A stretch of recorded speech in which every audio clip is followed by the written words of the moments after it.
what makes a great man? And how do we quantify it? He shaped my destiny. He was a role model. He was a father. It was different. By love? Something he shared in abundance? Burian was ever ready to lift up somebody else. As an inspiration for a generation? He had a very strange passion and love for Nigeria. We believed so much that, especially as Nigerians, we could achieve. And it gives you every opportunity to actually develop. Or as a visionary, foreseeing the potential of a nation. He was ahead of the rest of us in this country. How does one put together this jigsaw that is Burian?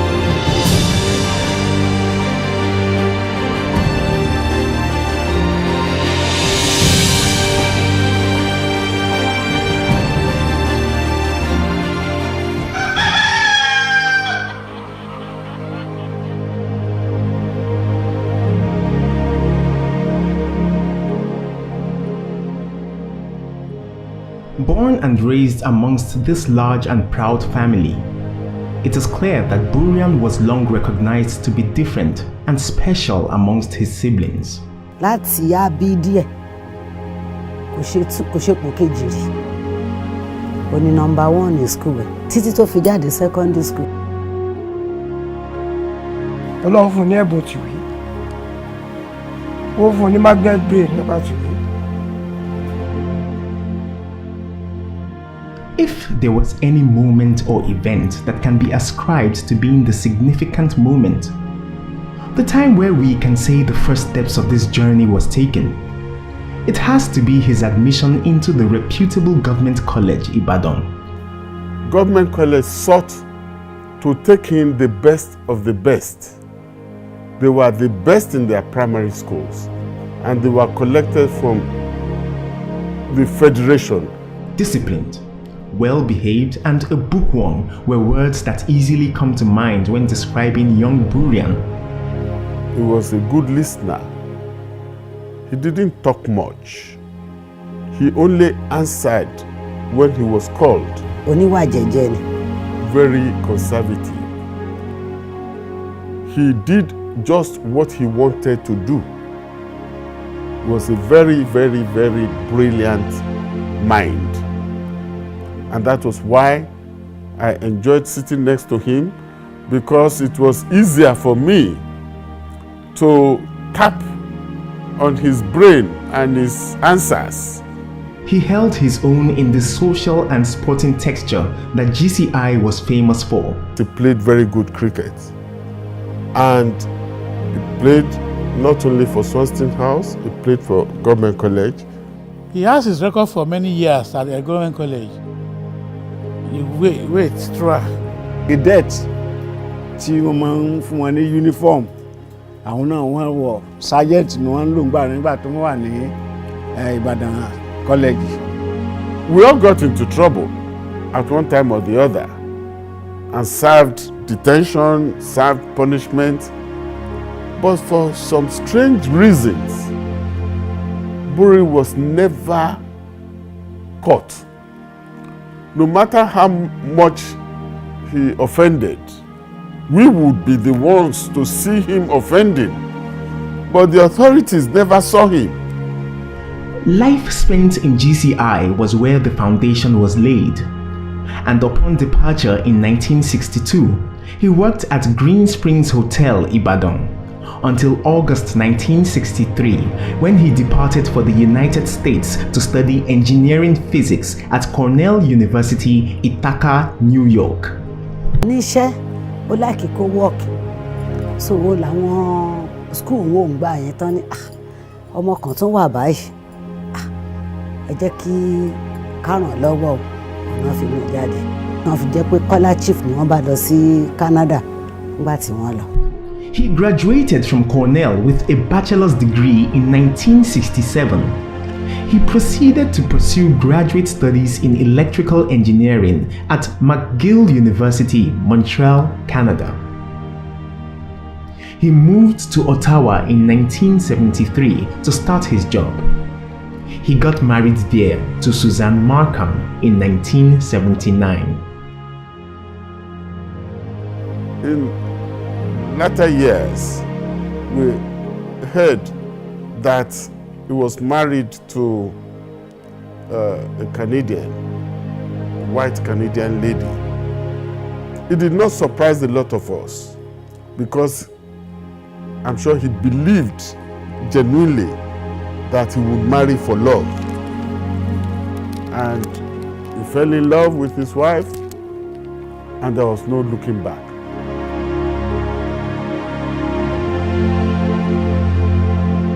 And in 1980, they had their first child, Quentin Biola.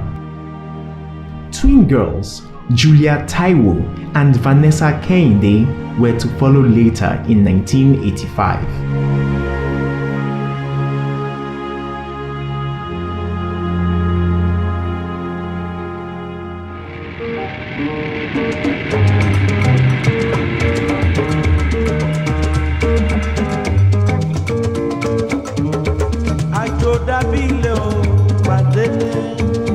He later moved back to Nigeria with the intention of starting a telecommunications consultancy business.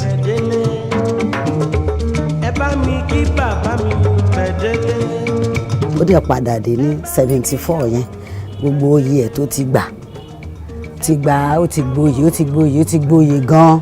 He didn't need to come to Nigeria. He had a good family set up, and the sky was his limit amongst his peers. But he did not forget his roots. He was in a very good position in Canada, but he wasn't satisfied because his people were lacking the knowledge. So he had to come down. In fact, he came with a small car. He came with a golf car, well, what you call golf now, but it was actually a rabbit. They called it rabbit car. We were laughing at that, and we brought a rabbit car to Nigeria and so on. He soon discovered that industry was strongly dominated by foreign companies, and a Nigerian company had only a slim chance of success. Up to the time I met Dr. Carew, there was no indigenous telecommunications engineering consultant in the field that government was relating with. Not to be deterred, he joined one of the foreign companies, and after 5 years with a group of other engineers and business associates, he invited me to start Telnet.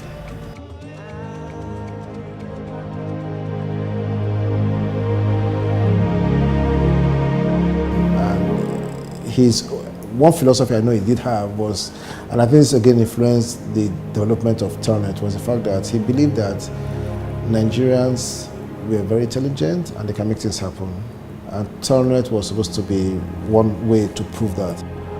My first impressions of him, looking back for those first few months working with Telnet, he actually did walk the talk when it came to allowing people to try to be the best that they could be. And so here I was with this person who knew engineering, and so just even learning, being close to him. Dr. Carew was somebody who was always imparting knowledge, and you couldn't stay with him without him, you know, he wanted you to learn. It was because of the milieu in which Dr. Carew and Dr. Dendoye functioned. And this focus was anything an expatriate engineer could do, we could do better. By the time he retired, I found out that there's really no feeling about the fact that it's not there, because we have taken time to groom people up, you know, and build up an institution rather than just a company that had to wait for him to be around before anything could be done and all that.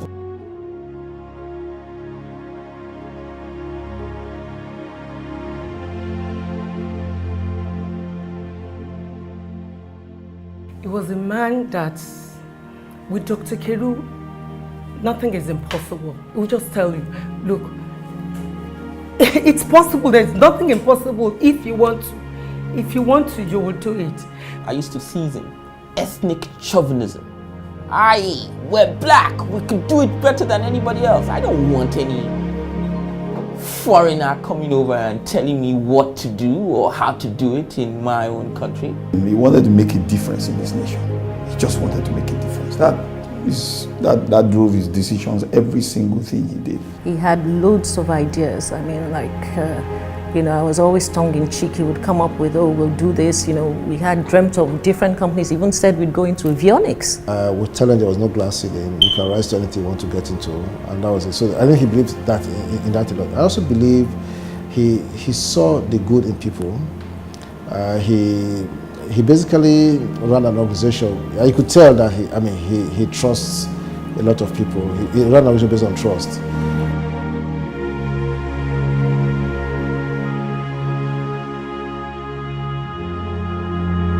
What brought us together really was the values. He had strong values, which I shared, of honesty, integrity, hard work, excellence. And I would say that to do business with, to work with anybody, the values have to be, you have to have the same ideals, the same sense of wrong, sense of right. That's very important. And he taught me principally what business is. He taught me integrity in business. He taught me, that when you do business, you do it strictly as business. And when you want to play, play. It was very ethical. Dr. Carew would not joke with integrity and honesty. You could shake his hand and the deal was sealed. In his work ethics, he took work very seriously.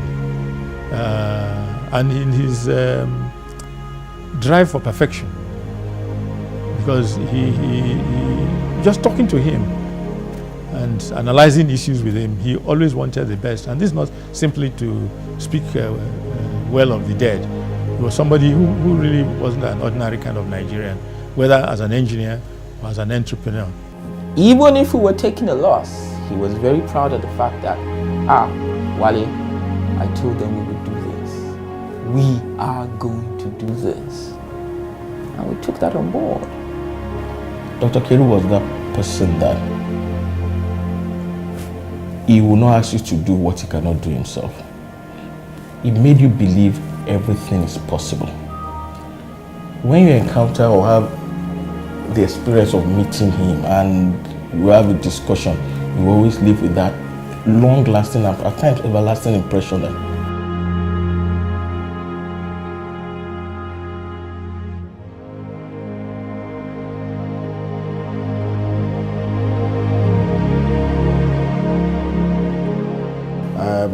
I recall telling my staff in industry that one of the best decisions I made was to have found Telnet and have remained with Telnet. It's very gratifying to know that you can rise to the top of an organization due to your hard work, the results you deliver, even though you had no affiliations whatsoever with the owners of the company. That was one of the strengths I think the company had. I think it came straight from the way he viewed life. It affected me so much that I stayed about 20 years. I didn't go to another company until I retired. I started in '88 and I retired in 2008 within the same group. That is the kind of person Dr. Carew is. He instills discipline. He mentors you if you happen to know him. He was not just a professional advisor. He could also and often play the fatherly role. And I never see him ruffled. When he comes into my office, I view him like, because he has the stature of Mahatma Gandhi, and he also wears rimmed glasses. He looks at you seriously. You can see him from the, you just have to have some awe and respect for his command of the industry.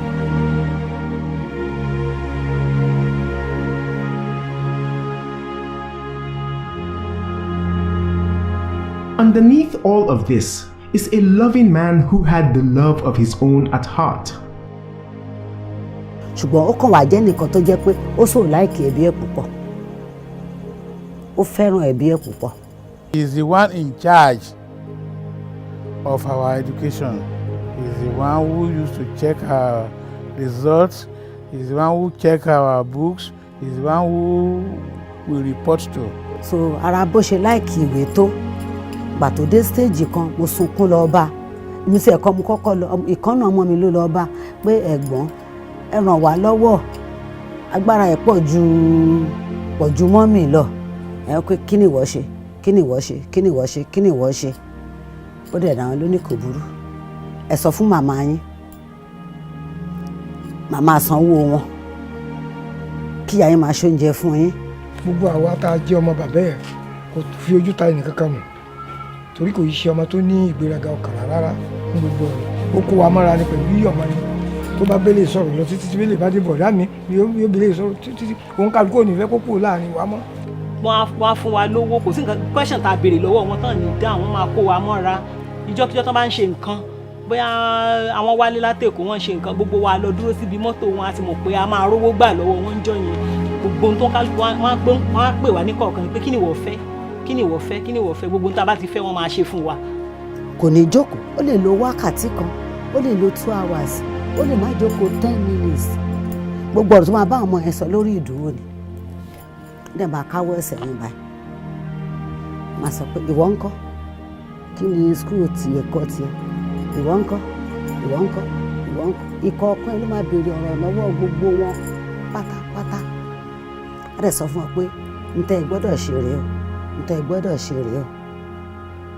mo ti bá electronics lọ sí abroad mo gbé wọnú sójà electronics mo ṣe mo wà ní radar department gbogbo ìwé tí mo máa ń lò àwọn ọmọ guide mi àwọn ọmọ send ìwé sí mi wọ́n send instrument fún mi tí mo fi ń gbéra tí mo fi di èèyàn tí n bá nínú àwọn ẹgbẹ́ mi báyìí ọ̀gá ni mo jẹ́ ilẹ̀ electronics mi ò lè gbàgbé bàbá mi ló jẹ́ mi lè gbàgbé mi forever.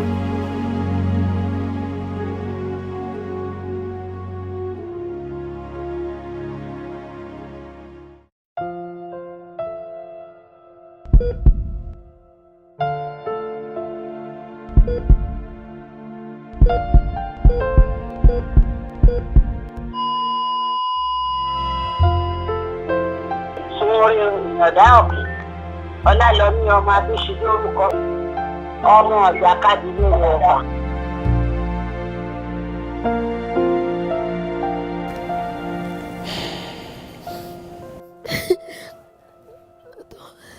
ọlọ́run kó ṣàforíjì fún gbogbo dáadáa tó ń ṣe ńgbà tó wà láyé kọ́lọ́n bá wa fi kẹ́ wọn sálì jọ̀ ń nà gbogbo nǹkan tó dẹ̀ fi sílẹ̀ níyàwó lọ́mọ ní ọmọ ìyá ọmọ bàbá kẹlẹ́dùmarè kó mọ̀ jà kánjú lọ bá wọn kọ́lọ́n ń ṣamọ̀nà wa.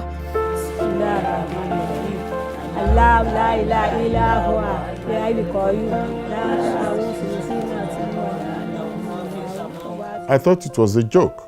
I thought it was a rude joke. That there must have been a misinformation. You know, there was a perception that he would always be there. Every day of my life, I mean, since he died and what have you, know, his name comes up in my head. His name keeps coming up in my head. So it's part of my life. I can never forget him. It was quite a shock that he had a brain tumor because, I mean, he was not overweight, he did all the right things, exercised, ate well. He will be the one that will be advising you, you know, don't eat that. You know, assuming you are in a function or something like that. He will be the one that say, don't eat that. That will be killing. So when I heard that he was sick and the nature of sickness, I couldn't believe it. You know, so well, I guess nobody knows what causes cancer, but I must say it was a shock that he actually had that. I mean, I don't think I can run 100 meters, but he did a half marathon, you know, so.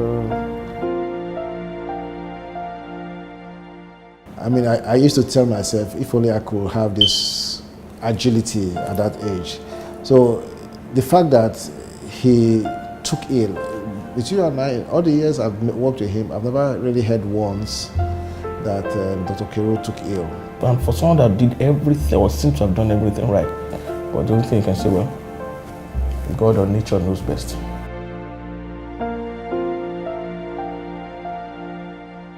Each time I listen to this little evangelist song of Dance with My Father again, I remember him. As I'm remembering my father, I'm remembering Dr. Carew. So indeed, I'll miss him. For the lives he has impacted, for the things he had done, for the belief he had instilled in a lot of Nigerians, I think he was a great leader. I think not just Telnet, not just me, I think engineering in Nigeria would miss him. You know, I asked him when I was going to retire, I said there were other things I wanted to do with my life. And he said he didn't know anything else to do but just that, technology. And so he did live out his passion and purpose right to the end.